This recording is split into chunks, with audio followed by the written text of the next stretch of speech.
아침은 흔히 희망을 상징합니다. 새로운 날, 새로운 시작. 그 시작이 누구에게나 희망으로 다가오는 사회는 모두의 바람일 것입니다.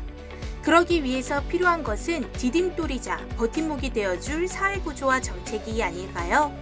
현재 우리가 놓치고 있는 사각지대, 특히 청년들이 딛고 있는 현실을 들여다보고 놓치고 있는 부분들을 수면 위로 끌어올리는 노력들이 간담회라는 이름으로 진행됐던 그간의 이야기를 모아봤습니다. 청년 간담회 그 첫 품을 연 주제는 바로 취약계층으로 분류되는 비정형 노동. 간담회를 통해 비정형 노동의 근로 비중이 높은 청년층의 고용 안정을 위한 사회적 책임과 공감대를 형성할 수 있었습니다. 이어진 간담회에서는 20대 주거 안정에 대해 다뤘는데요. 그동안 30대 이상에 맞춰져 있던 정책으로 인해 주거 마련을 위해 외로이 고군분투하는 20대 청년들을 위한 논의가 이루어졌습니다. 저는 월세 낼 돈이 없어서 주 100시간 근무했습니다. 학비와 월세를 감당 못해서 그렇게 일했고요. 대학교 수업을 마치고 아르바이트를 가고 주말마다 아르바이트를 하는 청년들이 많이 있다는 것만 봐도 부모님에게 종속적인 존재는 아니다. 주거급여가 내년에 처음 시행되잖아요. 거기에다 또 이제 20대는 개별 가구가 아니다 해서 주거급여 지급 대상에서 빼는 대단히 비현실적인 얘기죠. 현재 지급되고 있는 주거급여 기준을 만족시키는 조건에서는 30세 미만의 청년이 부모와 떨어져서 살아도 지급하게 된다. 내년부터는. 미래를 준비해야 할 청년들. 하지만 꿈을 펼쳐보기도 전에 사회 첫걸음부터 빚의 무게에 짓눌려야 하는 현실에 대한 보고와 논의도 의미 있었습니다. 제가 지금 대출을 받고 있는 상품들이 되게 많은데 여러 개 있으세요? 네, 그 이자율이 너무 높아서 학생으로서는 받을 확률은 없는 건가요? 네, 그쵸, 고객님. 학생은 수익이 있어야지 대출을 해드리는 거잖아요. 학자금 상환 특별법이라 그래서 이 학자금 대출 금리를 2% 이하로 하는 겁니다. 실질금리에다가 물가 상승률만 반영해가지고 2% 이하로 학자금 대출 금리를 정하도록 하는 학자금 상환 특별법도 지금 국회에 제출이 되어 있고요. 특히 청년층에게 신용등급이라든지 담보를 잡고 무언가 질 좋은 대출을 해주는 거라는 거는 결국에 대출 안 해주겠다는 거라기 때문에 이런 부분에서 좀 사각지대에 놓여있는 특히 대학생 프리랜서 이런 청년들에 대해서 깊은 고민이 필요하다라는 공감대를 이번 간담회를 통해서 만들었던 것 같고요. 외소도 기댈 언덕이 있어야 한다죠. 하지만 그 어떤 사회적 지지 기반과 연대도 없이 홀로 인생과 맞서야 하는 보호종료 청년들의 목소리도 간담회를 통해 들을 수 있었습니다. 1년 빨리 퇴소를 하게 됐는데 퇴소하고 자립수당이라는 그 매달 30만 원씩 보종아들한테 지원을 해주는 제도가 있는지를 모르고 있었어요. 그래서 자립수당이 꼭 어린 아이의 친구들한테만 주는 것이 아니라 조금 시간이 흘러서 저희 나이대 애들 친구들도 다시 도전할 수 있는 기회가 오면 좋겠다 이런 생각을 했었습니다. 그러니까 고등학교 때 3만 원이라는 용돈을 받고 다니던 아이들이 퇴소할 때 1,800만 원을 받는 거예요. 어떤 느낌이냐? 로또를 맞은 느낌인 거예요. 써도 없어지지 않을 것 같은데 필요할 때 어떤 걸 물어볼 수 있고 필요할 때 도움을 받을 수 있는 되게 좋은 관계망, 그 사람 어른들이나 동료들과의 관계망을 만드는 것으로서 자립의 개념을 좀 바꿔야 한다. 우리는 미래 세대에게 어떤 것을 물려줄 수 있으며 물려주어야 할까 하는 근본적인 질문을 던지게 했던 간담회도 있었는데요. 좀 더 나은 환경 개선을 위해 자신의 자리에서 노력하는 청년들을 만날 수 있었던 소중한 자리이기도 했습니다. 세계적인 이상기후가 세계 도처에서 이미 인류에게 많은 고통을 주고 있습니다.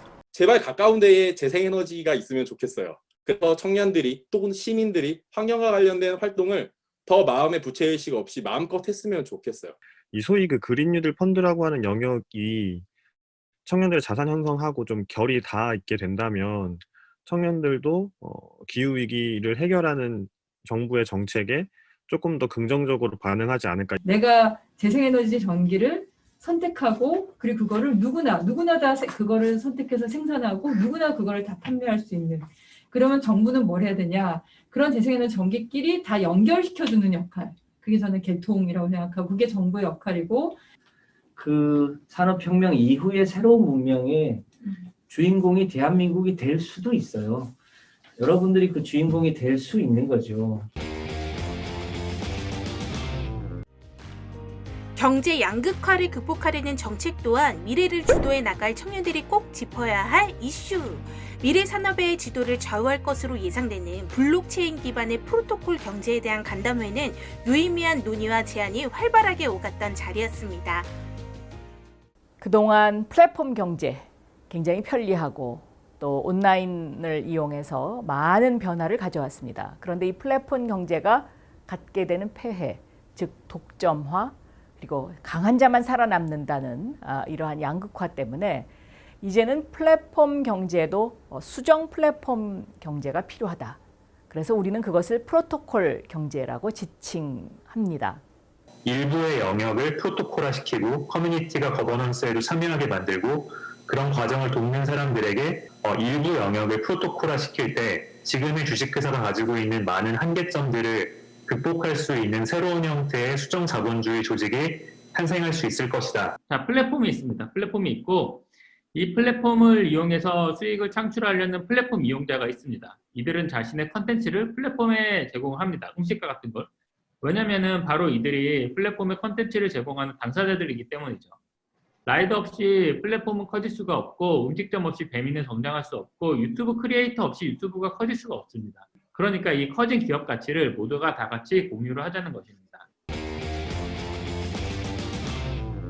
국민의 정치 참여권은 언제부터 발현될 수 있을까요? 사회 전반에 걸쳐 커지는 청소년들의 목소리, 이를 전할 수 있는 정치 참여 요구에 귀를 기울일 수 있는 시간도 마련됐습니다. 그런 이번에 선거연령이 낮춰졌지만 사람들이 청소년을 시민으로서 만나거나 이런 것들이 불가능했던 게 학교에서도 되게 정치 활동을 되게 제한하고 그냥 청소년의 정치적 존재로 받아들이지 않은 것 같아요. 선거연령만 낮춰져서. 학교나 혹은 교육기관에서 전문적인 심사와 체계적인 심사를 거쳐서 이렇게 전문적인 교육을 실시하면 정치에 대한 좋지 않은 편견들보다 올바른 인식으로도 나아갈 수 있는 계기가 되지 않을까.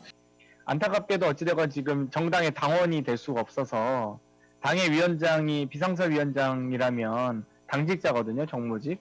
그러니까 당원이 아니기 때문에 당직자가 될 수가 없는 거예요. 코로나 블루라는 말이 흔히 사용되는 요즘, 일자리와 생계유지로 떠밀리듯 살아가는 동안 마음을 돌보지 못한 청년들을 보듬어줄 대책도 있지 않았습니다. 우리나라는 청년 마음 건강 정책 특징은 없다는 거예요. 없다. 청년기에는 각종 지원이 없다. 특히 마음건강 분야는 없다. 한국 청년은 무쇠다. 강철도 쇠도 씹어먹는 특별한 존재로 취급되고 더군다나 비대학생 청년에게는 아무 제도가 없다. 작년에 응급실에 실려온 자살 시도자들이 굉장히 많았다. 특히 20대 여성들이 많았다라고 말씀을 해주셨는데 그 청년들에 대한 사후 관리 아니면 원인 추적 관리 같은 것이 이루어지고 있는지. 제가 답변 드리기 정말 안타까운 심정인데 현재 그 자살 시도자 사후 조치가 없습니다. 중요한 건 마음건강이라는 영역이 관심을 갖기 시작한 지가 얼마 안 됐어요. 그래서 저는 지금이 시작이라고 보고 앞으로 갈 일이 아주 많이 남았다고 봅니다. 너무 넓게 하는 것보다는 특정 대상들을 통해서 특정 지역을 통해서 하나하나씩 단계를 만들어가는 게 중요하지 않을까. 희망은 어떤 일에 대한 바람이면서 동시에 가능성을 뜻합니다. 사회의 사각지대에 관심을 두고 촘촘한 사회 안전망을 구축하려는 지속적인 노력. 청년 간담회는 미래를 주도해 나갈 청년들의 이야기의 문을 활짝 열어두었었는데요. 이를 통해 막연한 희망이 아닌 현실에 좀 더 다가가는 구체적인 희망을 만들어가는 통로 역할을 해왔습니다. 그동안 다뤘던 주제들이 향후 어떤 모습으로 실현될지 또한 어떤 주제들을 다루게 될지 귀추가 주목되는 이유입니다.